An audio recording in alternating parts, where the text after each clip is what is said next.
No nii, tere ka minu poolt. Mina olen Olga Lušik ettevõttest Digivise ja mina olen digimentor selles programmis. Ja täna ma räägin teile erinevaid näiteid, mis ma olen kogenud ka selle eelmise turismisektori digimentorluse ajal, milliseid kliente, milliseid olukordi on minu teekonnal olnud. Saan teile siis päriselu näidetel siis välja tuua, millised võivad olla situatsioonid ja kuidas digimentorlus saab ettevõtet aidata. Siin oli mul korraks ka see toetuste slaid, et Ave küll sellest juba rääkis, las ta siis olla, aga igal juhul on ka hulk selliseid meetmeid, mis aitab ka ettevõtteid nagu rahaliselt ellu viia erinevaid digiinitsiatiive. Aga nüüd tahan rääkida natuke protsessidest, et protsessist on vist kõik eelkõnelejad juba korra maininud, aga see on selline väga popp sõna, ka mina tahan sellest rääkida. Ja just selles kontekstis, et mis tähendab protsesside kaardistamine, et kuidas me siin digimentorluse ajal neid kaardistame, mida see tähendab kaardistamine. Kõik algab intervjuudest, ehk digimentor teeb üks-ühele intervjuusid ettevõtte osakonna juhtidega või protsessi omanikega. Ja nende intervjuude käigus ta siis uurib küsimusi. Kes on protsessi omanik? Näiteks, kes vastutab selle eest, et müügipakkumisi tehakse või kes vastutab selle eest, et lõpparve kliendile saadetakse? Kes on see ettevõttes, kes sellest teemast teab kõige rohkem ja tegelikult peaks otsustama, kuidas me ettevõttes sellist protsessi teeme? Ja siis seda inimest ma üritangi küsitleda intervjuu käigust ja välja selgitada erinevaid detaile, nagu näiteks, millest protsess algab, mis on see kelluke või kas see on email, mis tuli sisse või see on kliendi kõne või see on iga kuu teatud kellaajal algatav projekt. See on see siis nagu sisend või see alguspunkt ja millega protsess lõpeb. Kas hinnapakkumine on välja saadetud, arve on välja saadetud või laekumine on laekunud, et mis see on.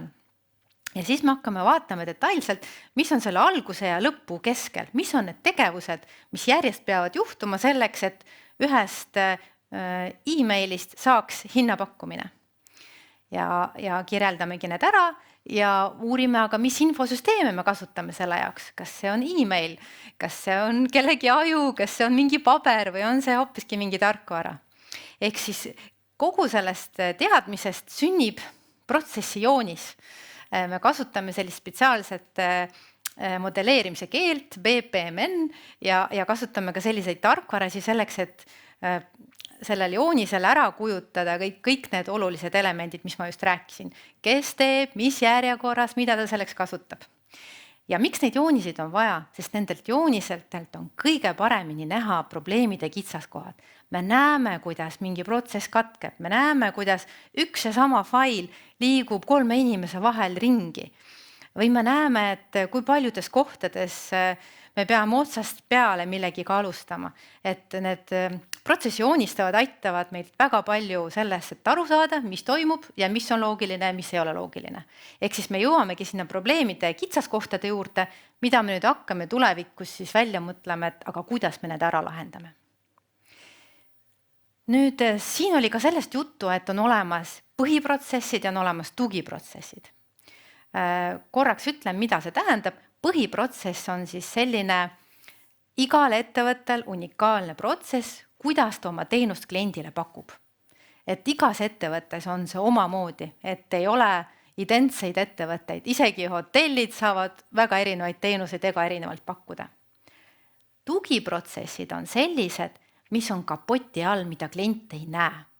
Kui klient meiega ettevõttega suhtleb, ta ei tea, mis meil seal tagatoas toimub. Ta ei tea, et meil on personalijuhid, meil on raamatupidajad, meil on mingid laohoidjad, meil on mingid ostujuhid. Tema seda ei tea, tema seda ei näe, aga nad on meil tööl ettevõttes ja nad on ülivajalikud, sest ilma nendeta ei saa ma kliendile teenust pakkuda. Ja nüüd ma hakkangi teile rääkima erinevaid näiteid nende gruppide kaupa. Et alustame siis põhiprotsessidega ja alustame turismisektoriga. Siin oli ka varem meil ilusti näha, et millised need erinevad ettevõtte tüübid on ja ka sellest, et Puhka Eestis koduleheküljel võiksid nad olla ära registreeritud teenustena. Ja alustame siis majutusest, et üldiselt majutuse põhiprotsessid algavad umbes sellisest hetkest, kui kliendil tekib või inimesel tekib soov, et tahaks puhata või tahaks kuskilt majutust saada ja lõpeb siis seal, kus oli tore teie juures peatuda. Et kõik need tegevused, mis nende sündmuste vahel juhtub ja see ei ole ainult sellest, kui on check-in ja check-out, et protsessid algavad oluliselt varem, kui inimene teeb check-in'i. Juba see, kuidas ta sai broneerida, kas oli mugav või ta pidi e-maili teel suhtlema või ta sai ise, eks ole, oma aja kinni panna. Kas ta sai teada, et teie majutusasutuses saab ka massaaži broneerida või kas hotell näiteks saatis mingisuguse meeldetuletuse, et ahah, homme kas näeme, kas te ikka tulete, eks ole, et kõik sellised protsessid on selle põhiprotsessi osa majutuses. Siin ma toon ka sellise ühe näite, oli mul tervisekeskus, oli klient ja neil oli Lõuna-Eestis, neil oli hotell, siis ujumisala või basseiniala ja siis oli mitu spordiväljakut. Ja spordiväljakutega oli selline mure, et nad olid enamasti hõivatud siis, kui olid suured üritused või võistlused. Et siis oli hotell täis ja siis väljakutel oli kogu aeg mingisugune tegevus, aga nendel aegadel, kui võistlusi ei olnud, seisid need väljakud tühjana. Ja siis ma hakkasin uurima, et kuidas siis, kas keegi võib siia tulla, mingi seltskond peale tööd, korvpalli mängima, suured korralikud siseruumid. Ja selgus, et broneerida saab ainult niimoodi, et sa pidid helistama administraatorile või tulema administraatori leti ette. Ja administraator oli suur selline kaustik, kus oli nädalaplaan ja siis niimoodi sai neid aegu valida. Et muidugi sellise süsteemi puhul sa ei saagi teha Facebooki kampaaniad, et tulge meile korvpallisõpradega mängima, kõik õhtud on vabad. Eks ole, et sellise süsteemiga ei saagi seda käivet suurendada, aga see ettevõte siis võttis endale kasutusele ühe sellise digitaalse kalendri koduleheküljel, sai nad teha need ajad nähtavaks ja käive tõusis märgatavalt. Järgmise näitena võib-olla puudutaks muuseume. Et siin on kaks sellist kõige sagedamast muret. Esimene on hind, et mis hinnaga võiks muuseumisse pääseda ja piletite müümine. Ja teine on sissepääs. Hindadega räägin sellise loo, et üks suur muuseum, mis on pakub lastele suunatud tegevusi. Kujutage ette, kooli vahel, nädalavahetusel puupüsti täis.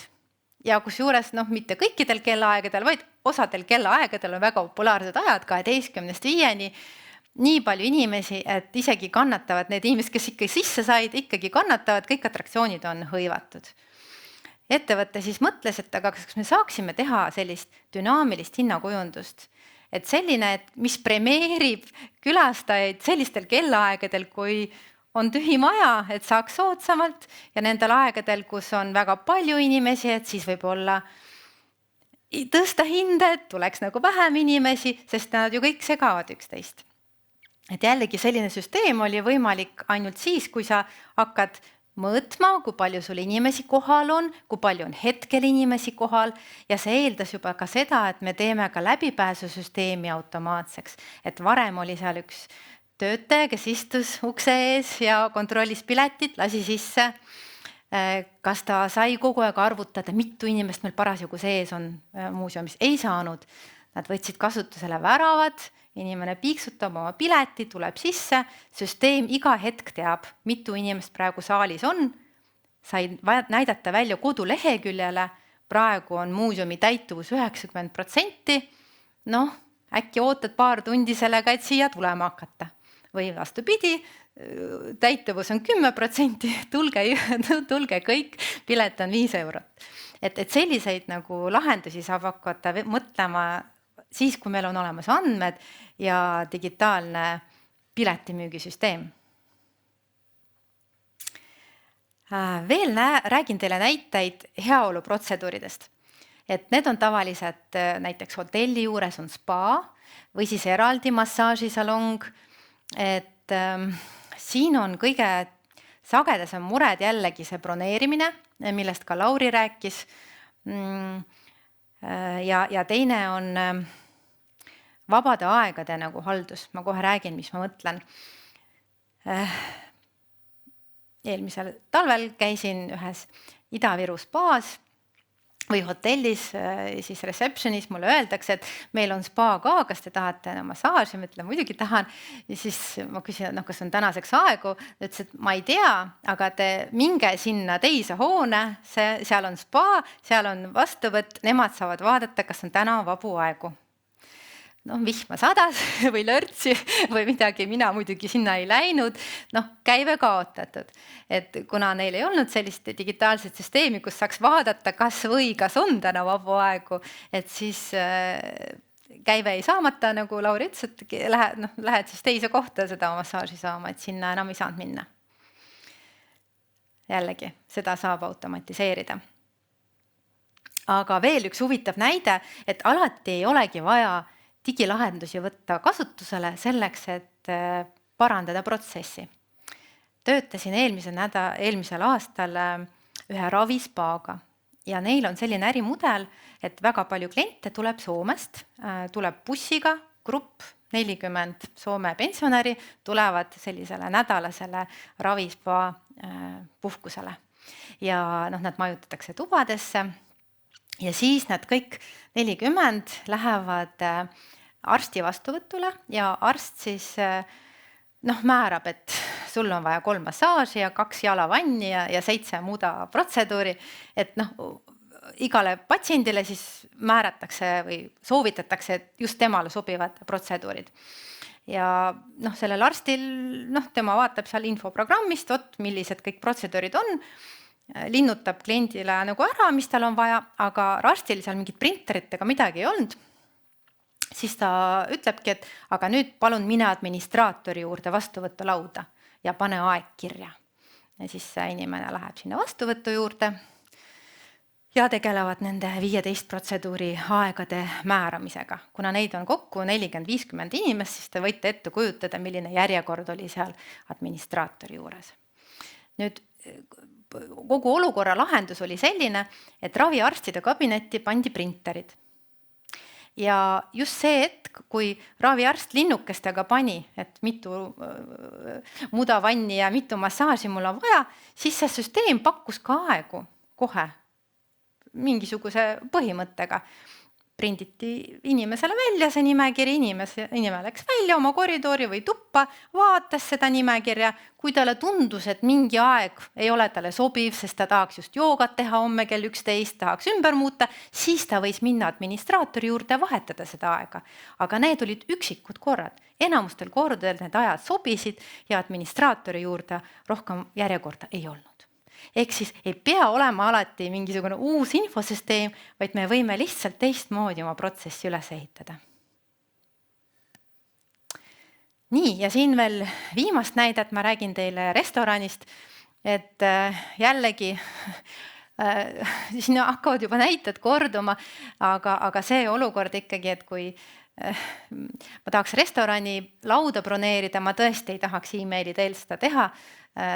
Ma tahaks juba kohe teada, kas me saame sõpradega homme kell 5 minna või mitte, aga oli mul klient, suur restoran ja nemad arvasid alguses, et personaalne vastamine on suur teenus, et tegelikult kliendile meeldib saada personaalseid vastuseid emailiga, aga ikkagi nad proovisid ka seda digitaalset, Table Online oli vist see, mis nad võtsid ja lõpuks ka ei pidanud meilidele käsitsi vastama ja käive suurenes, et tegelikult selline nähtavus oli kõikidele väga mugav.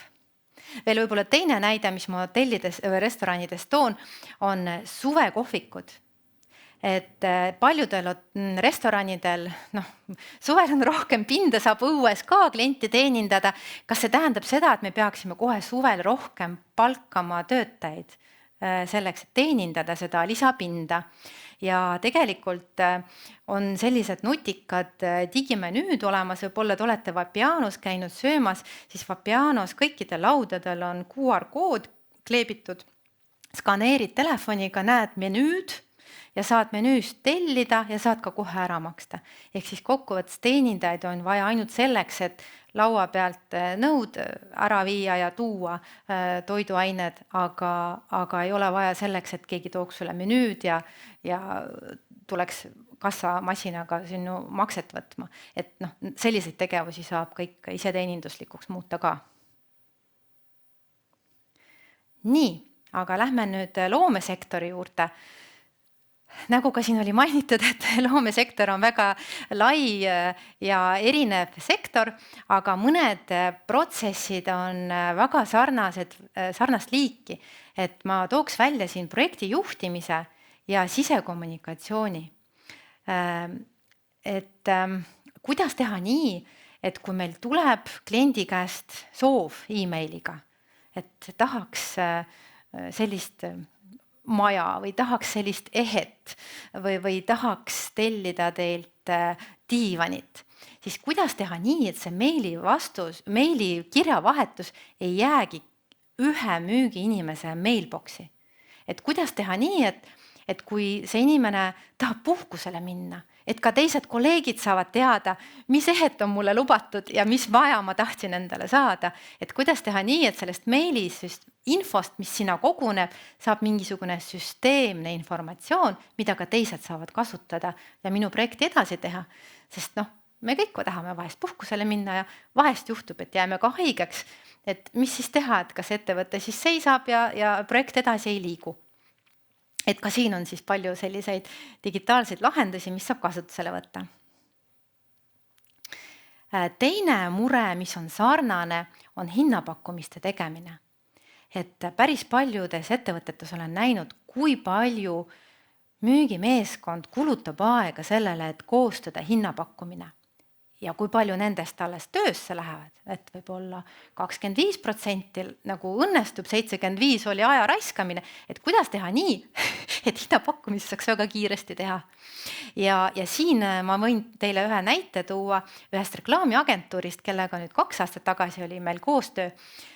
Neil oli siis sama lugu, et reklaamiagentuur, kliendid kirjutavad, et soovivad ühte liiki, ma ei tea, mingit bännerit või siis soovivad mingit sotsiaalmeediakampaaniat või brändi uuringut või telereklaami. Et siis nagu läkski seal Madist nagu suur seltskond, istus kokku, analüüsis, vaadati, arvutati ja võib-olla 3 päeva hiljem siis saadeti kliendile vastuseks, see on, ma ei tea, 3000 eurot.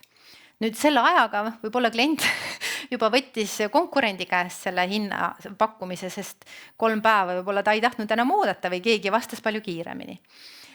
Ja lahenduseks oli siis standardiseerimine. Ehk siis ettevõtte istus müügimeeskond maha ja projektijuhid ja nad vaatasid neid päringuid ja mis liiki nad on, et kindlasti ei ole iga kord täiesti erinevad asjad, et ikka on standardsed.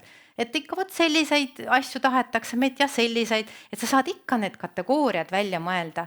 Et selline tavaline bänner keskmiselt läheb meil 7 tundi selle peale, võib-olla maksab 500 eurot.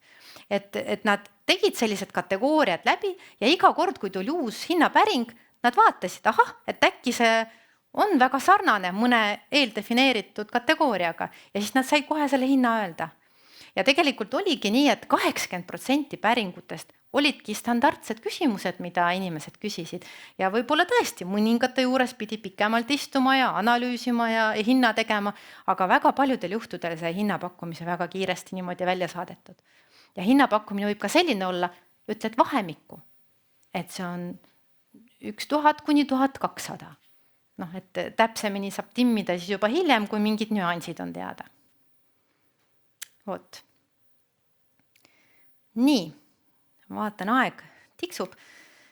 Lähme nüüd sellise põneva asja juurde nagu tugiprotsessid. Siin on näited protsessidest, mis on praktiliselt igas ettevõttes olemas. Suuremal määral, väiksemal määral, kõik personaliga seotud teemad kohe lähevad aktiivselt mängu, kui on 30+ inimest. Et värbamine, uue töötaja tööle vormistamine, õpetamine, puhkuseavaldused, puhkusearvestus, väga palju näiteid ja kõikideks nendeks on tegelikult olemas head digilahendused, millest kindlasti digimentor teile ka räägib projekti jooksul. Siin ma toon teile mõned näited ja ma alustan ühest kurvast näitest. Töötasin ühe suure restoraniga ja suvel nad avasid väga suure terrassi õues ja sinna oli neil vaja ekstra tööjõudu palgata. Ja suvel te kujutate ette ju enamus töötajaid on sellised noored, võib-olla kooliõpilased või ülikooliõpilased, enamus neist tahavad osalise koormusega töötada, et mitte täisajaga, ehk siis kokku nad vaatasid, et neil on keskmiselt eelmise aasta pealt umbes 120 uut inimest vaja käsunduslepinguga või töövõtulepinguga ära vormistada. Et päris palju kandidaate ja päris palju sellist sõelumist ja lepingute vormistamist seal oli. Ja neid töölepinguid vormistati Wordis, et oli Wordi põhi, kus olid siis eelmise töötaja andmed ja siis oli vaja uue töötaja andmed sinna copy-paste'iga panna. Ja juhtuski personalijuhil selline viga, et eelmise inimese palgakonto jäi sinna alles. Ja siis kuu lõpus siis ühele inimese laekus 2 palka ja seal palgakirjelduses oli ilusti öeldud ka, kelle palk see on. Ja siis üks inimene sai siis ka enda palga pluss lisaks ka kolleegi palga enda arvele ja nad olid erinevad, nad olid samad ametikohad. Ja siis oli suur tüli majas, sest inimene oli väga aktiivne ja käis seal ja seal nagu õiendati ja lahendati ja põhjendati ja päädis kõik sellega, et personalijuht läks töölt ära. Aga see oli selline õnnetus, mis põhimõtteliselt oli võimalik, et see juhtub iga hetk selline viga, kuna selliste andmete copy-paste imisega Wordis, see alati juhtub millalgi see näpukas. Vot selline kurb lugu. Siin võib-olla puhkuste käsitlemise juures ma toon ka näiteks, et on õnnistatud need ettevõtted, kus olen kollektiivpuhkused, kus kogu ettevõtte tehas juulis ei tööta, kõik on samale puhkusel, väga lihtne. Aga kui meil ei ole sellist olukorda ja inimesed lähevad puhkusele terve aasta vältel, tüki kaupa, et nädal siin, 3 päeva seal ja siis on veel puhkused sul õppepuhkused, tasustatud õppepuhkus, mitte tasustatud tervisepäevad, mingid haiguspäevad, laste haiguspäevad, väga palju erinevaid liike puhkuseid on ja kõikidel on ju mingisugused aastanormid. Kuidas seda süsteemi nii teha, et sa ei koorma raamatupidajat, kes oma raamatamisprogrammis saab vaadata, kellel kui palju vabu päevi on, kui need töötajad kogu aeg sulle kirjutavad, küsivad, et kas mitu päeva mul seal õppepuhkust järgi on, siis sa terve päev vastadki nende inimeste küsimustega. Et tegelikult lahendused on siin erinevad iseteenindusvõimalused, kuidas töötaja saab ise vaadata, paljudel, mis puhkuse jääki on vaba, saab puhkuseavalduse kohe sealt ka esitada süsteemist, tema juht kohe näeb, saab kinnitada, mitte kinnitada ja info liigub raamatupidamisse. Et on väga mitmeid lahendusi selleks. Siis ma nüüd räägin veel ühe loo teile kinkekaartidest, et paljud ettevõtted pakuvad, et saad, ma ei tea, sõbrale või kellegile siis kinkida kinkekaarti reisibüroost või spordi jõusaalist näiteks. Ja töötasingi ühe jõusaaliga koos ja neil olid selline kinkekaarti võimalus, et sa said kinkida siis kuukaardi kingituseks. Ja keskmiselt oli 2-3 kinkekaarti kuus. Päris normaalne või tavaline kogus ja ega mingit keerulist süsteemi ei olnudki. E-maili teel siis keegi sai küsida, tahan kinkekaarti, siis seal töötaja tegi lahti Canva, tal oli selline joonistamistarkvara, kuhu ta siis kirjutas sisse selle nime ja mis see teenus on ja siis tegi sellest PDF-i, saatis tagasi inimesele meiliga, siis see inimene kinkis kellegile ja siis tuli millalgi hiljem siis see kingitusega inimene ütles, ma tahan kasutada. Niimoodi meili teel see käis 2-3 tükki kuus. Ja nüüd selle aasta detsembris millegipärast muutus see ülipopulaarseks ja hakkas tulema kuni 20 kinkekaardi soovi päevas. Ja te kujutate ette selle sama Canva ja Wordi ja PDF-i süsteemi, et väga palju käsitööd oli, muidugi tore käive tuli, aga nad pidid terve täiskohaga inimese võtma detsembriks, et neid ainult vormistada. Et ma nüüd loodan, et nad selle digiteekaardis me mõtlesime neile välja süsteemi, kuidas automatiseerida sellist lahendust ja siis ma loodan, et järgmise aasta detsembris on nad selleks valmis ja ise teeninduslikult saab osta kinkekaarti ja kasutada, et ei pea tegelikult keegi seal inimene vahepeal olema. Vot. Nii, aga nüüd sellest, et näiteid oli vähe, ma ikkagi räägin teile veel 2 natukene pikemat näidet, kus ma räägin siis, kuidas me probleemi üles leidsime ja kuidas me probleemi ära lahendasime ja palju see kõik maksis. Esimene näide on siis hotellist ja ma tahtsin rääkidagi nendest broneeringutest, kuidas neid saab hallata. Väga mitmed hotellid, kes siia ka mentorlusse on tulnud, neil on selline ühine mure, et broneerida tube saab ainult e-maili teel. Või on koduleheküljel ka vorm, nagu Lauri näitas, kus sa paned oma nime, e-maili ja ütled, millal sa tahad tulla. Ja siis ikkagi seal taustal tuleb e-mail ja administraator siis hakkab vastama sellele meilile. Et mitte kunagi ei saa esimese meili pealt kogu info kätte, et võib-olla ei ole teada, mitu inimest tuleb ja mis kell nad tahavad ja kui pikalt ja kas nad tahavad hommikusööki või ilma, kas nad tahavad twin või double või kui palju. Et ikkagi selline e-maili pingpong toimub siis administraatori kliendi vahel. Lõpuks saab teada, vot okei, selleks ajaks. Siis pannakse Excelisse kirja selle broneeringu.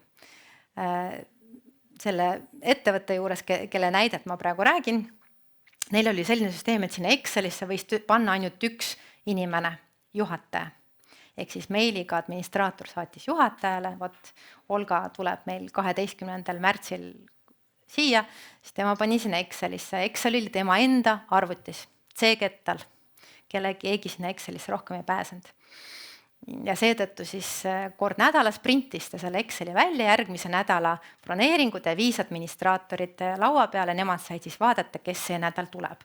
Nagu te ette oskate kujutada, siis see nädala plaan ka muutus jooksvalt, keegi sealt ühistas või keegi tuli juurde, siis pidi seda kas Excelis parandama või koha peal paberi peal parandama, et päris tülikas süsteem nii töötajatele kui ka kliendile. Asja võib veel vürtsikaks teha selline olukord, kui näiteks te ikkagi pakute seda broneerimist online'is, näiteks Bookingus või Hocus-Pocuses, aga teil endal lõpuks on ikka seesama Excel, sest siis te peate mitmes infosüsteemis käima ja neid vabade aegade saadavust korrigeerima. Sest kuidas Hocus-Pocus teab, et Bookingust tuli tänaseks juba 7 tellimust peale, et te peate mitmes infosüsteemis käima ja kogu aeg andmeid parandama. Ja siis tekibki overbooking, inimene tuleb, tube ei ole, mis teha? Ja selliseid olukordi ma olen näinud päris mitmeid erinevates ettevõtetes, e-kirjades, paberil, Excelis, koha peal, väga palju käsitööd ja sünkroniseerimisega tuleb päris palju vigu. Aga seda saab lahendada, et hotellidel on olemas spetsiaalsed tarkvarad, inglise keeles PMS. PMS ei ole see, mis te mõtlete, vaid see on Property Management System. Ja see on hästi mugav infosüsteem selleks, et hallata erinevaid broneeringuid ja võimaldada kliendil digitaalselt näha saadavust, hindu, lisateenuseid, vajadusel tühistada, et ei ole vaja seal taga administraatorit. Aga administraator saab ikkagi ka käsitsi sinna sisestada mingisugust broneeringut, kui tuleb keegi üle leti või kui ikkagi keegi pöördub e-maili teel, siis sama infosüsteemi saab kasutada selleks, et see uus info ka sinna juurde panna. Nüüd Eestis on päris mitmeid tarkvarasid, väga tublid Eesti ettevõtteid, siin on mul mõned näiteks toodud, aga tarkvara valik üksinda ei päästa teid. Selleks on lisaks vaja teha ka mõningad asjad, nagu liidestada see tarkvara kassa infosüsteemiga, raamatupidamise infosüsteemiga, sest teil on vaja, eks ole, käivet ja raamatupidamist kajastada ja lisaks kindlasti liidestada ka online platvormidega, kus siis kliendid saavad teada, et teil on nii suurepärane majutusasutus ja tulevad teie juurde ööbima. Siin on mõningad arvutused päris ettevõtete pealt, kus me siis rehkendasime, et kui sellise tarkvara kasutusele võtta, mis me kokku hoiame. No kõige sellisem tavalisem kokkuhoid on tööaja kokkuhoid ja arvutasime siis, selline oli meil 30 töötajaga hotell, et ei ole mitte väga suur ja nemad siis arvutasid, et 6 kuni 10 000 eurot aastas nad hoiavad kokku siis administraatorite töö pealt, mida ei pea enam käsitsi tegema. Lisaks nad arvutasid, et nad saavad ka käivet suurendada, et mõnes ettevõttes nad arvasid 1% ja mõnes arvasid lausa 10%, kui nad ka online'is hakkavad müüma oma majutust. Ja dünaamiline hind, see on ka muidugi hea võimalus. Ja kasumlikkuse kasv, vähem vigu, et kõik need olukorrad, kus meil jäi mingi hind uuendamata, me meiliga saatsime mingid vanu hinnakirju või tekkis nagu ülebooking või vastupidi, mingi asi oli ekslikult kinni pandud, keegi ei saanud ruumi broneerida, maja seisis tühjane. Et selliseid olukordi on alati ka. Ehk siis keskmiselt kliendid on arvutanud, et 1-2 aastat selle ajaga tasub see hotelli juhtimistarkvara ennast ära. Nii, näide number 2, dokumendi haldus. Ja siin see näide kõlbab kõikidele ettevõtet, et ei ole üldse kuidagi turismiga seotud. Väga paljudes ettevõtetes ma olen näinud selliseid muresid, mida kõike saab lahendada, ütlen etteruttavalt. Räägin teile praegu 5 viisist, kuidas ma olen näinud, et infot hoitakse. Igaühel neist on mõned positiivsed aspektid, aga kahjuks ka trobikond negatiivseid aspekte. Esimene viis on info hoidmine mälus või kellegi inimese peas. Me teame, et aju on kõikvõimas, ei ole veel uuritud välja, kui palju üks inimese aju suudab infot kokku hoida, aga ajuga on see mure, et temast on kasu siis, kui see aju on siin ja ta saab meiega nagu rääkida. Kui see aju on hetkel puhkusel kuskil metsade vahel või kuskil oma lapselapse sünnipäeval, siis ta ei saa meid aidata selles küsimuses, et mis meil on lõuna pakkumises homme hotelli restoranis. Et kui see on tema mälus, siis teab seda ainult tema ja kolleegid seda ei tea. Ja kui inimest koha peal ei ole, siis see info jääbki sinna. Muidugi siin võib ka seda mainida, et ka mälu võib aeg-ajalt alt vedada ja me võime mäletada asju erinevalt, kui tegelikult on. Nüüd teine info hoidmisviis on paberil. No see on juba parem kui mälus.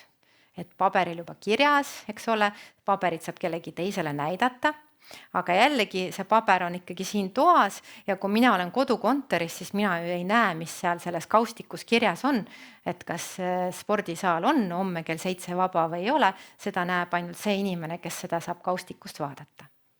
Lisaks kaustikuga võib midagi juhtuda, kohvitass läheb ümber ja enam ei näe, mis broneering seal kirjas oli. Mõned ettevõtted on kavalad, mõtlevad, et panevad selle paberi seifi, siis midagi sellega ei juhtu. Aga seifist on väga ebamugav kätte seda saada. Et oli mul kliendiks üks suur tehas, üle 100 töötaja, kõik töölepingud olid ilusti paberil ja seifi pandud. Ja kui oli vaja uurida mingit detaile, et mis see täpne palk oli või millal see katseaeg pidi lõppema, siis pidi leidma selle tegevjuhi käest seifi võtme, seifi lahti võtma ja sealt sellest suurest patakast üle 100 töötaja on ju selle õige paberi üles leidmine, et oli ka päris tüütu. Nüüd 3. viis on see, et dokument on digitaalne, mingi Word või Excel, aga see on minu enda arvutis. Juba parem kui paber. Excelist saab võib-olla kiiremini midagi leida, Aga mure on selline, et ka arvutiga võib midagi juhtuda, et sinu arvutisse võib Hiina viirus sisse tulla või jällegi seesama õnnetu juhus kohvitassiga enam ei käivitu, faili kätte ei saa, kõik broneeringud on seal. Ja lisaks, mida teha, et minu kolleeg ju sinna minu tabelit ei näe ja tema ka ei saa broneeringute tabelit näha. Et ka ei ole nagu väga, väga kasulik. Mõned ettevõtted on tegelikult mõtlevad, et on kavalad, et see näide, kus tegevjuhi käes oli kogu broneeringute Excel, tema C-kettal, tema siis tegi sellist asja, et kord nädalas ta pani selle faili koopia võrgukettale, et kolleegid saaksid ka näha. See oli väga tore, sest see info 2 failis oli sama mõned tunnid nädalas. Sest ju kogu aeg tuli uusi broneeringuid ja siis oma C-kettal ta kogu aeg täiendas ja parandas ja ikkagi kõik pidid talle helistama ja küsima, et kuule, mis meil seal kolmapäevaga on, et kas meil on vabu ruume. Ka ei ole ideaalne olukord. 4. viis on, me hoiame faile sisevõrgus, võrgukettal. K-ketas, N-ketas, P-ketas või kuidas seda igas ettevõttes nimetatakse, juba parem olukord. Kas see ongi ideaalne lahendus? Vaatame korraks ligi. Esiteks, sellele võrgukettale saab ligi ainult siis, kui sa oled kontoris koha peal. Kui sa oled kodukontoris, sa pead VPN-i püsti panema, sest sellele võrgukettale sa eemalt ligi ei saa. VPN on päris tüütu. Paljud töötajad siis teevad endale lisakoopiad oma C-kettale jällegi, sest iga kord VPN-i üles panna on päris tüütu.